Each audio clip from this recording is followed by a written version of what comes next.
Hi, this is Dr. Byrne. A couple quick thoughts today on a question that I get a lot when I am coaching other professionals or physicians or CEOs.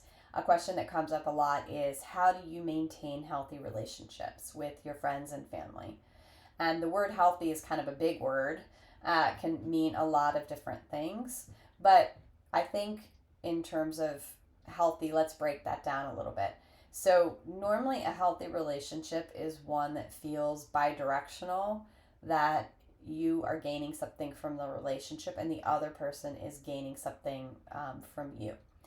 So, communication is typically a big part of that. If you cannot communicate and listen to each other, it's very difficult to have empathy with one another. It's very difficult to support one another. So, learning communication skills is very hard sometimes for leaders and executives because they can get very used to their role as a leader where people kind of just listen to them and do what they say.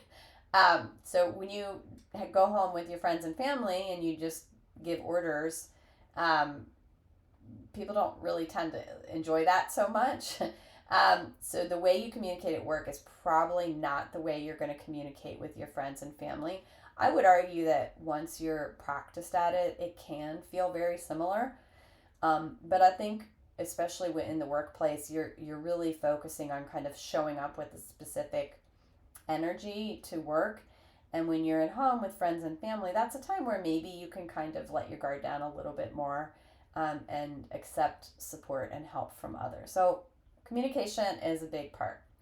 Um, Setting boundaries is also a big part.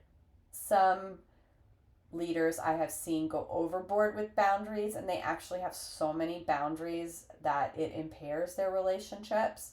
Like they don't take phone calls or they don't visit people, or I've seen that. And then I've also seen sometimes on the opposite extreme leaders who are people pleasers and who maybe they're just, it's easier to say yes than to think about should I say yes or no, or should I have a boundary, and so they say yes to too many things.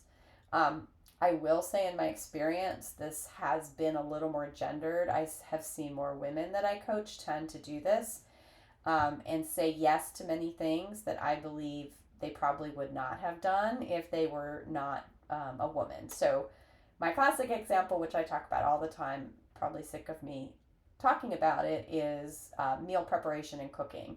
There are many women who are leaders and executives who hate cooking, yet I hear them spending a lot of time and energy focusing on preparing meals for their family every night. And it's one thing if you love cooking, if you love it, it brings you joy, awesome, you should do it all the time. But if you're doing it just because you feel like you should and you're a leader, um, why? I think you have to get curious and say why. And there's a lot of other things like that that we say yes to without really thinking about it that we may not need to say yes to.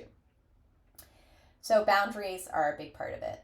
And then finally, and this is the one that actually has been the most challenging for me, is the friends and family that I really get a lot out of and enjoy our relationship often don't really live close to me anymore. We've spread out in different places and everybody has got their own lives. And so finding ways to stay in touch with them has actually been, I found, very difficult over the years. I'm not the kind of person that is happy to be a Facebook friend. I'm actually not even on Facebook. um, so finding ways to spend quality time with your friends when it's not really realistic to like physically be with them all the time, that's been really challenging. And so I have found that one solution is like being really intentional about it, as intentional as you would be something in your workplace that you're very proud of.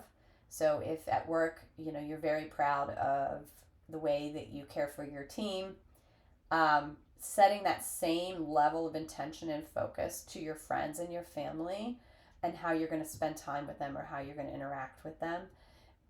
That has been helpful for me to make it very intentional. And I've even had to put recurring reminders on my calendar to call my friend or just send them a message and say that I'm thinking about them. Or I've tried to find opportunities on a work trip to either make a side trip for a day or two to visit a friend who lives far away. So if I'm going to the Midwest, I might try to do a day or two with a friend in the Midwest before going to my work event. Or conferences, if I'm going to go to a conference, I try to find a way to combine that with seeing a friend if it's at all possible. So, just a couple thoughts on healthy relationships. There's a lot more there that we could go into. I'd also be curious to get your thoughts. If you're a leader and you have found some good ways to have healthy relationships, that would be great. Thanks.